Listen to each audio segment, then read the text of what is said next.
45 days of new year weight loss சேலஞ்சில் day 21 பார்க்கலாமா? ரொம்ப நாள் கழிச்சு back to the routine. Cucumber, அப்புறம் பச்சைப்பயிறு, எக்கு, ஆப்பிள், கொஞ்சம் ஆல்மண்ட் சாப்பிட்டேன் பிரேக்ஃபாஸ்ட்டு. நல்லா சாப்பிட்லாம் அப்படின்னு சொல்லி, இது நல்லா எனக்கு நல்லா இருக்குமான்னு கேட்டால் இல்லை.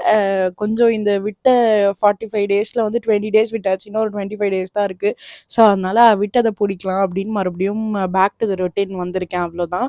அப்புறம் ஜிம்முக்கு போகிறதுக்காக வெயிட் பண்ணி பார்த்து மழை விட்டா மாதிரியே தெரில. டயர்டாகி லஞ்சும் சாப்பிட்டேன்.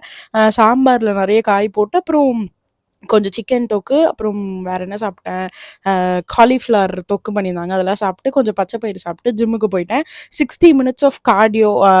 காலையில் மழை பெஞ்சதுனால போகலன்றதுனால 60 மினிட்ஸ் போகணுன்னு இனிஷியலாக கார்டியோ பண்ணேன். அப்புறம் கொஞ்சம் இன்க்ளைன் செஸ்ட் ப்ரெஸ்ஸும் ஃப்ளைஸும் போட்டு எனக்கு அந்த போஸ்ட் கார்டியோ வந்து பண்ணுறதுல ரொம்ப டயர்டாக இருந்தது. ஜிம்மு செம்ம காலியாக இருந்தது, தூக்கம் வருது, எதுவுமே பண்ண முடியல. சரி, ஓகே, இந்த ஒரு 3-4 வேரியேஷன் போட்டுட்டு வீட்டுக்கு வந்துட்டேன். வந்து எக் தோசை, சிக்கன் குழம்பு சாப்பிட்டு டே எண்ட் பண்ணிட்டேன். நாளைக்கு பார்க்கலாம். Bye bye மக்கள்ஸ்.